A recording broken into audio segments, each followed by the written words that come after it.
Is yoga only exercises more than that? Tell me more, because I'm curious, really curious when I'm seeing people, my wife doing yoga all the time. She's a huge yoga fan. And I know she's more than just exercise. What is yoga all about? Notice that when I was sharing my story about leaving the corporate world, I mentioned that yoga helped me to cope with the life at that time. Stress. And notice that I haven't mentioned the fact that I don't know, like I got more fit. Of course, it did happen, but that was not the main point behind and actually yoga is well, you probably learned that on the yoga retreat, but there's so many parts on yoga and the movement is just a part and it's quite actually new. For thousands of years people were sitting, breathing and meditating. Mm. And movement, of course, many people come to yoga through movement. They are attracted by movement, but it's much more than that. Movement only prepares your body for the meditation. So, for being actually present, for taking the life as it is, not as you think it is. And I believe that this whole philosophy around yoga, or however you would call it, helps you to live a more fulfilled, happier life. I think it's teaching you as well, like more mindfulness, like being present here and now, right? 100%. The first rule of yoga is that yoga starts now. Now begins yoga, meaning that you have to be present to actually practice. And that's the whole point, and probably the most important. And, that's why, of course, there are so many different, let's say, trends or different approaches to the movements, etc. But at the end of the day, it all comes down to you being present. And it really helps.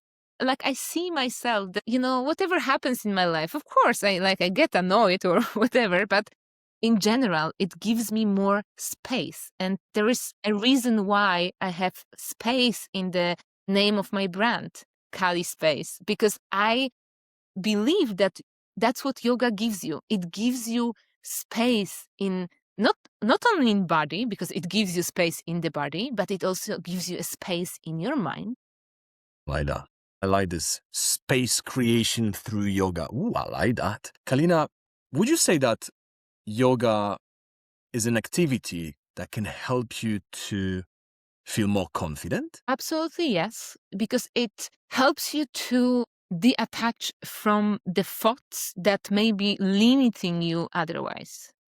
The more you are practicing yoga, whether that's through asana, which is the movement part, or breathing, the more you are, first of all, going more into the body, out of your, you're disconnecting a little bit from the thoughts. They're still there, of course. It's not a magic practice, but you're creating that space. So you're at least are able to notice those thoughts that are limiting you and brings that confidence to the surface. So I'm sure about that. And also by, for example, breathing practice, which is a huge part of yoga, that's actually how the whole our body is functioning thanks to the breath, we can actually access our nervous system. We can soften our nervous system to make ourselves more calm. And I believe that the more you are calm, the more you have that space and you can look at the things from the distance, the you are willing to take that first step so that you can actually build that confidence. Thanks for listening.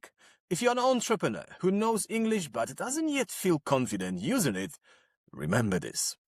Your goal isn't perfect English. Your goal is confident communication.